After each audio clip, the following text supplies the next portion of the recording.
Hey, what's going on, y'all? It's your boy June Archer here, the Winner Circle on thisis50.com. My guest today, you might have seen her in Beauty Shop. Everybody Hates Chris. You might have seen her in a movie with DMX, a Godfather. But currently, you can see her playing the amazing Lauren on Powerboat 2 Ghost on Stars. 2 weeks in, and I am excited to have my next guest. Please give it up for Paige Hurd. Paige, welcome to the show. Hi, thank you for having me. I'm really excited. Listen, I am so excited to jump in to talk about this character. But before we do that, from Dallas, Texas, half Puerto Rican, half Black, 4 siblings. Who is the most talented of all the siblings? Okay, you're already trying to get me in trouble. Like, we just started. Who's the most talented? I'm going to go with Pierce. Pierce is the youngest. Pierce is our special baby. He has Down syndrome, and he is just a hoot. Like, we love him so much. I would say my older sister, Erin, is the smartest. Chloe, she really gets in there. Like, Chloe plays no games. And then Brett is very, very talented. He's an aspiring rapper right now. So I think we all have our own little niches, you know what I'm saying? So, and then I just chill. Now, growing up in such a big family, like, how was that energy? Because it seems like there's so much creativity, there's so much fun. I'm certainly there's got to be a comedian in the bunch somewhere there. But growing up in Dallas, Texas, how did you guys inspire to do what you guys have been doing, and how did you want to become an actress? Oh my God, I'm so sorry. I cannot believe I did not put that on silent. So sorry. It's okay. As long as it's not direct, it doesn't even matter. So let me just turn that off. Sorry.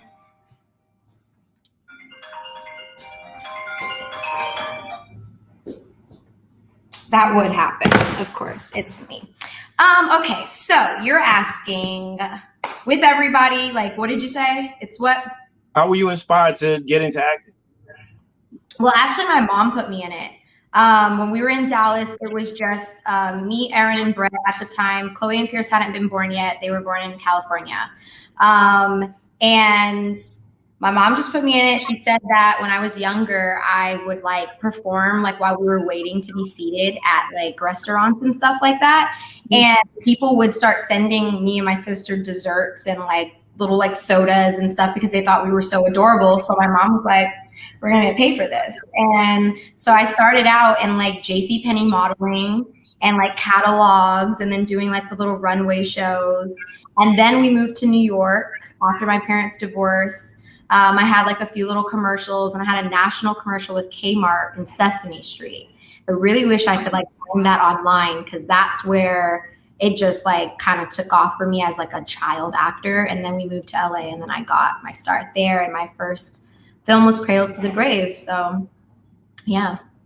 And what a way to start it in a movie with DMX, right? So it gets no better than that. Someone who is a staple in hip hop and music history, and I'm certain that environment was something that continued to fuel your excitement for wanting to stay in acting. And then you land Everybody Hates Chris, and did an amazing job there in a recurring role.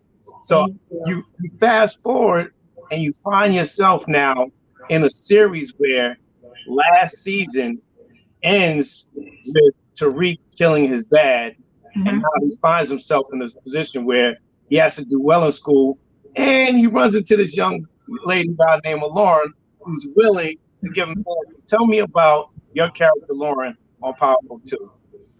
So Lauren is just, she's really focused. And I think Lauren is really just into wanting to advocate for like African-American like students, you know what I mean? And getting them in, which is why, when she met Tariq, she was asking him, is he going to be in the class? And that she thinks there should be more Black kids in that class. She's really focused until she meets Tariq. And without giving away too much of her character, like she's smart and, she's intrigued by this young man. And we'll just see, you know, we don't know if she's going to get distracted or if she's going to stay on course. But I think she starts to think about, you know, her life. She's kind of one of those girls who like everything is planned and she's like super on track. But then, you know, like most kids, when they go to college, they're like, oh, wait, I don't know if this is what I want to do in life anymore. They're trying to figure it out. So, you know, with her, we have to see, is she going to stay there? Is she going to go off? What is she going to do? You know? So now, can you share a little bit of the backstory about Lauren? Like, is she, how did you prepare for the role? Is she mixed as well? Or does she come from an affluent background? Like, what do we know about her that may come out later on in the series? I don't think she's mixed. Like she's just black. Her parents are black. You will meet her parents. Okay. And how I prepared, it was like really, everything was so quick for like my process and my auditioning. I just was so excited. I remember, and it's so crazy, I remember walking out of my audition saying that was the worst audition. You were terrible. Your accent was horrific. Like, that was it. I was like, I can't believe you blew it, right? This is my favorite show. I'm so pumped. It was a self-tape. And I was just like, oh my God, that was really what you chose to do. And then I got the call that I got it, and that was crazy to me, like crazy. But yeah. So let me ask you this: in the episodes that we've seen so far, you seem to be Tariq's accountability partner. You're holding him accountable.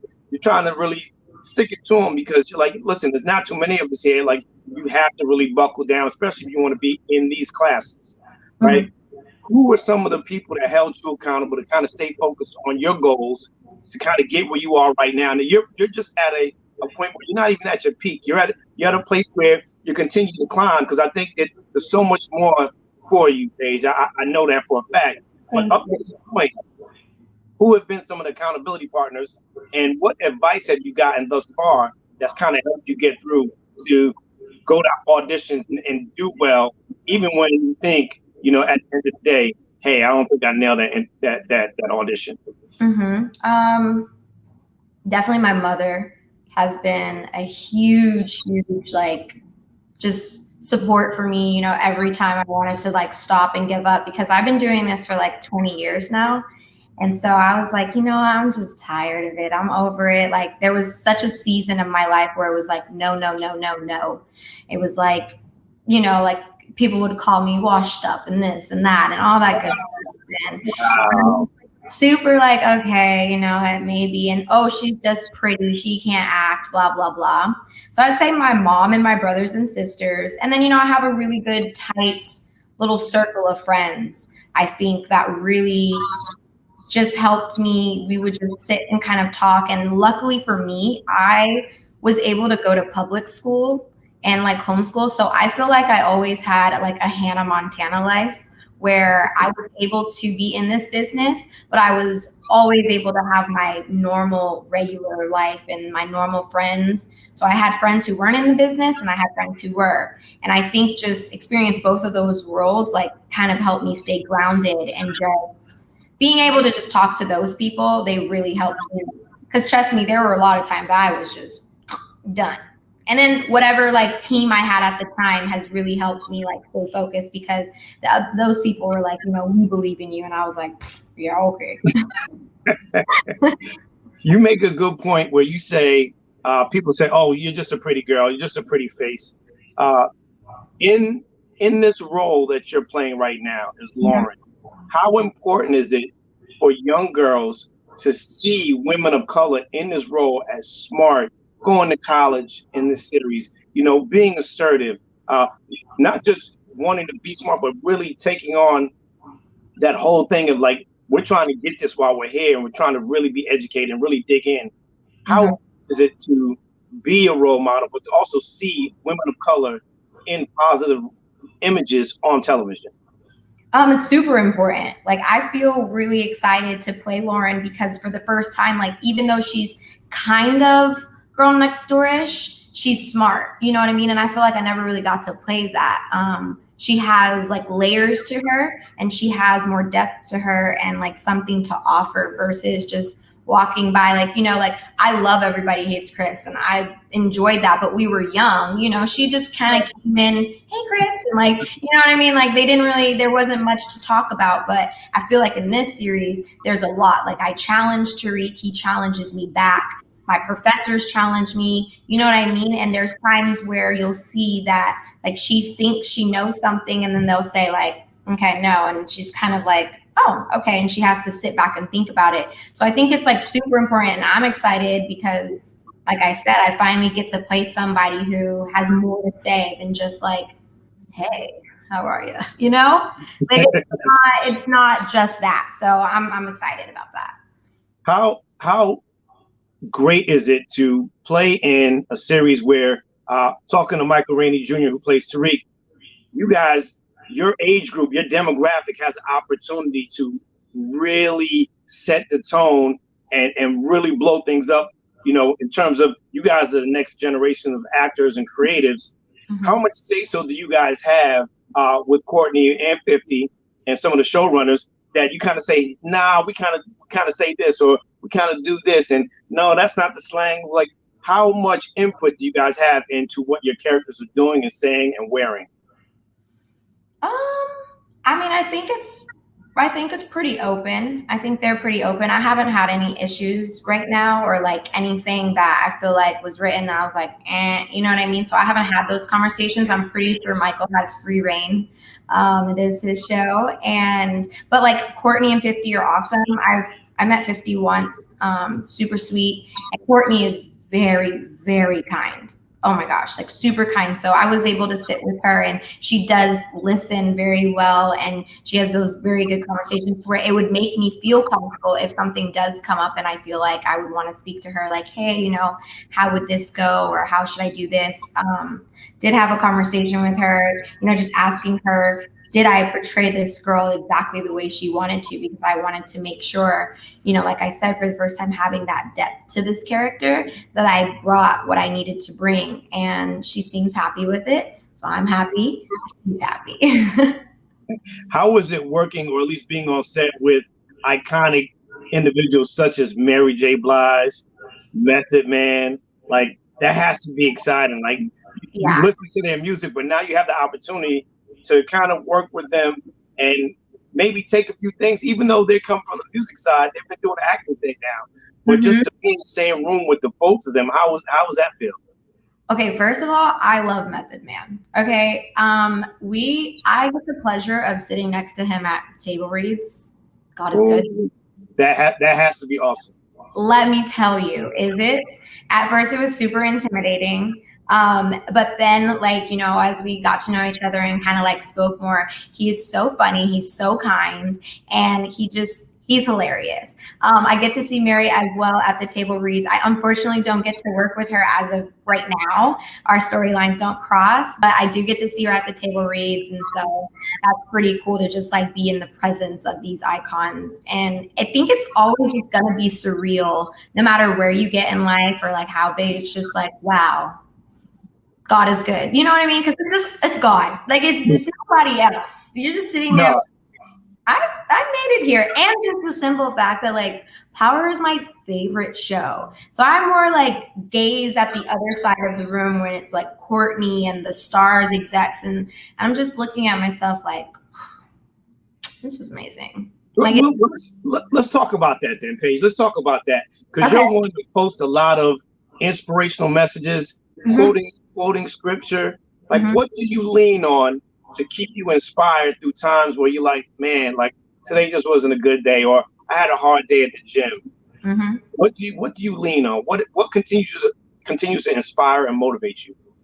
I mean, my Bible and my praise and worship music. You know what I mean? Like I'm currently studying the Bible and I'm reading it in a year.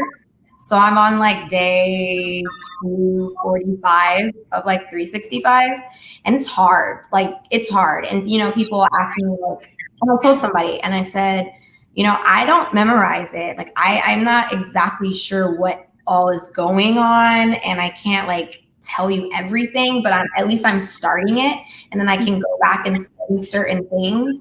but like just praise and worship music, there's nothing like it. And honestly, since COVID, like I miss going to church because there's no other, like the feeling I get in church is like, it feels great. Like it's just really inspiring and it just kind of helps me. And like I said, like I went through a season, okay, of heartbreak, of no's, of like can't get a job to save my life. Like everything was just always no, no, no, no. And then like anything else in my personal life was just tragic. And I was just like, oh my God, like 2015 was probably the worst year I ever had. And I just had no other choice but to cling to God. And the crazy thing is sometimes when you cling to God, you're not always going to feel God's presence, or you're not going to feel like it's working, but you just keep going. And so for me, I just keep searching and keep pushing because I know that like he's true and he's living, and I know that he's working, and I know that everything I have is because of him. So I'm never going to take my hand away from him, and I'm never going to stop searching for him. So I just continue to do that, and then eventually I start to feel better. But that praise and worship music, it's a great feeling, isn't it? It's a great feeling. It's a great feeling. Some people are going through their season right now, Paige. Some people losing their jobs, whether COVID, whether just the economy, not being able to go back to school, finding, like I said, finding a job, finding a way to pay their rent and mortgages, car note. What is the best piece of advice that you could give somebody right now to allow them to realize that there is a light at the end of the tunnel, that will kind of give them the opportunity to see the glass half full instead of half empty?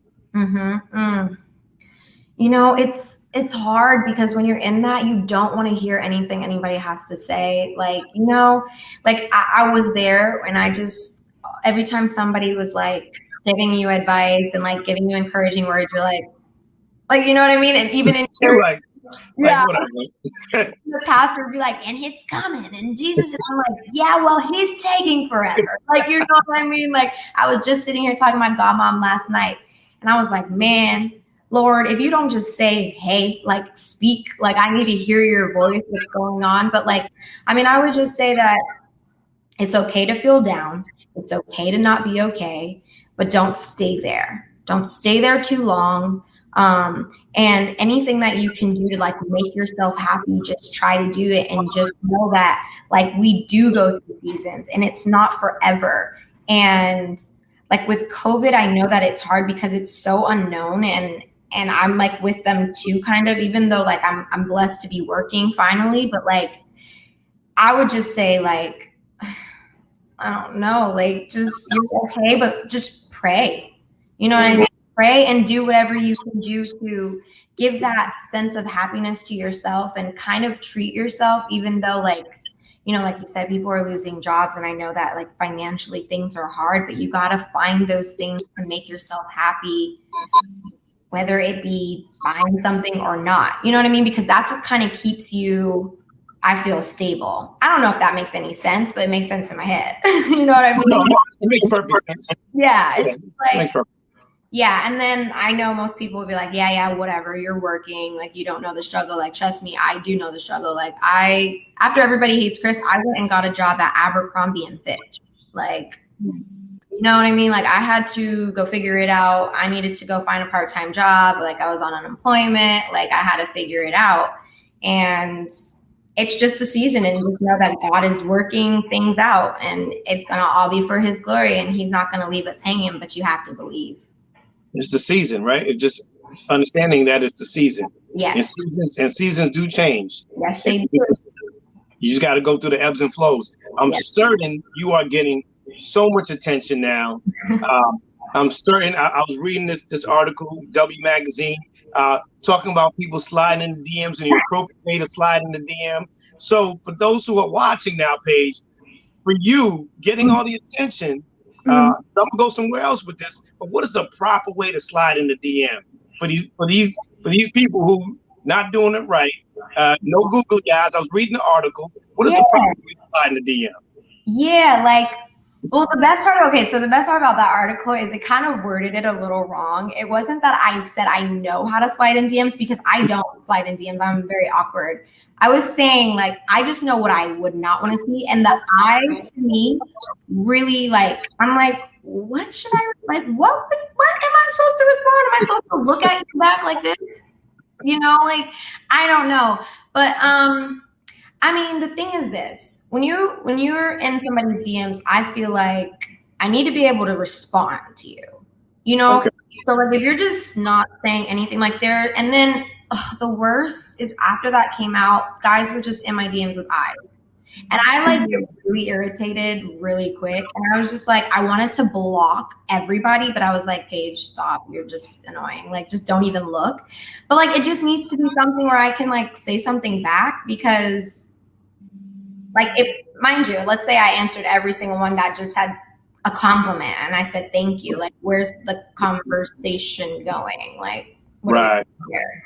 But like, I just don't feel like people have substance these days anyway. So I'm not even really trying to like, I don't open any DMs. All right. So what would be the perfect date coming out of COVID, post COVID? What is a perfect date? I haven't dated in so long. I don't know. I like to eat. And Are you a foodie? Are you a foodie? Yeah. Okay. All right.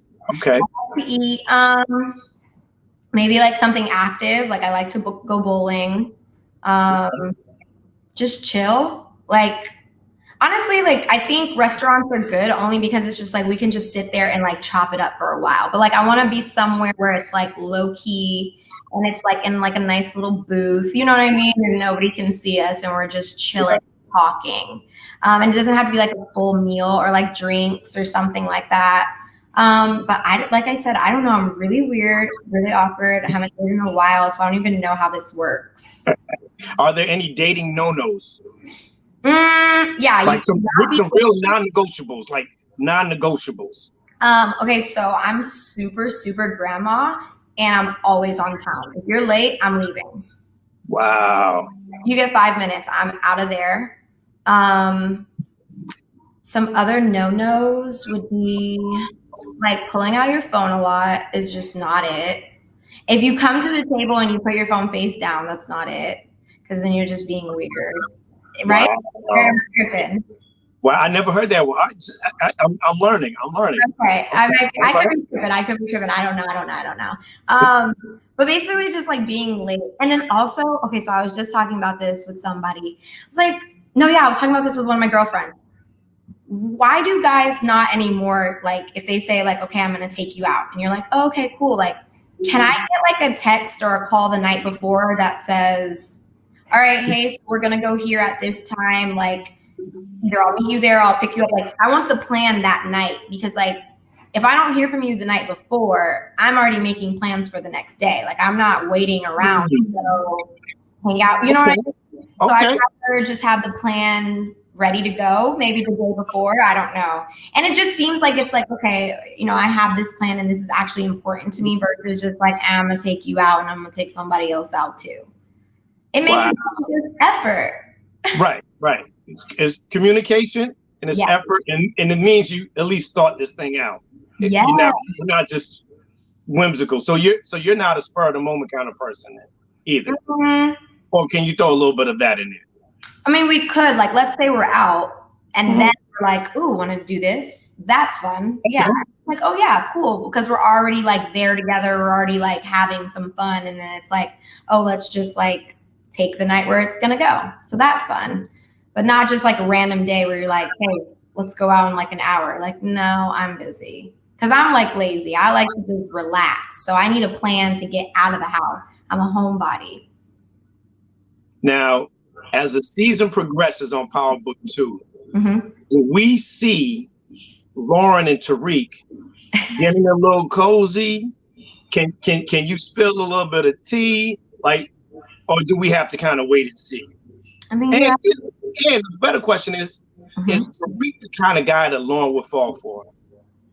I think you have to wait and see, but everybody loves a bad boy. I'll just say that. Wow.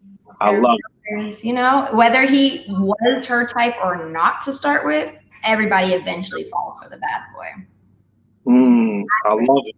I love it. I love it. All right, Paige Hurd. We've been playing this game called University Adult, and I'm going to play with you. So if you're ready, Paige, we're going to do it a little like this. You ready?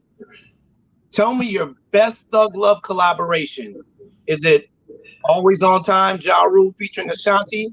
You're All I Need, Mary and Meth? What's it going to be, Buster and Janet? Or Best of Me, Maya and Jay-Z? Ooh, it's between, I would have to say Ashanti and Ja Rule, but Maya and Jay-Z are like second, right after, like very close. All right. Who is the worst rapper in Hollywood? Is it Will Smith, Nick Cannon, Bow Wow, or Marky Mark? Wait, this is so not nice. Listen, unpopular answers are welcomed. We're just having fun. Okay. Worst rapper in Hollywood. Okay, I want to be on Wild 'N Out, so I'm not going to say Nick Cannon. Bow Wow is just weird to me, so Bow Wow. All right. The big Bow Wow. Lil Bow Wow was good. But no Big Bow Wow. I don't really like his energy. Stay in your lane. Stop trying to sing. Wyclef, Lil Wayne, Ja Rule, or Drake? I'll just say Ja Rule because does he sing? I don't know. That's I don't know. I like this. Okay, all right. I got another one here for you. Okay. So, going through a few of these here.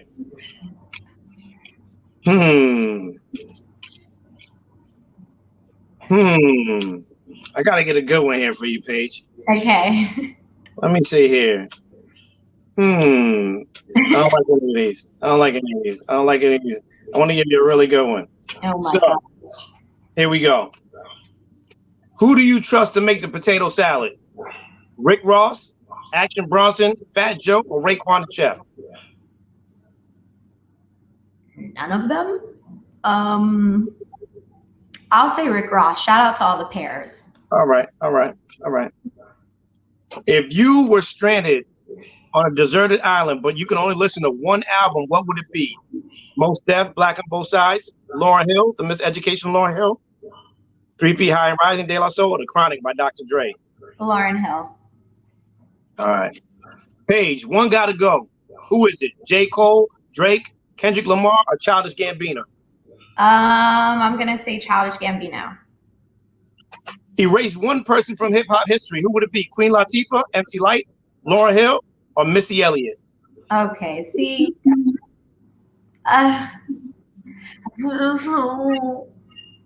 can't say Queen Latifah. That's my mom.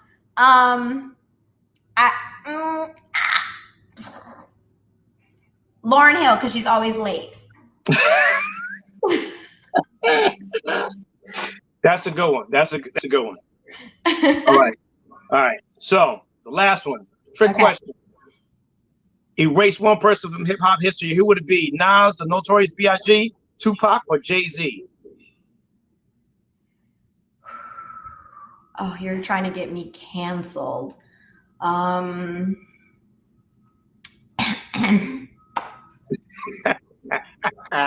Let's say Nas. All right.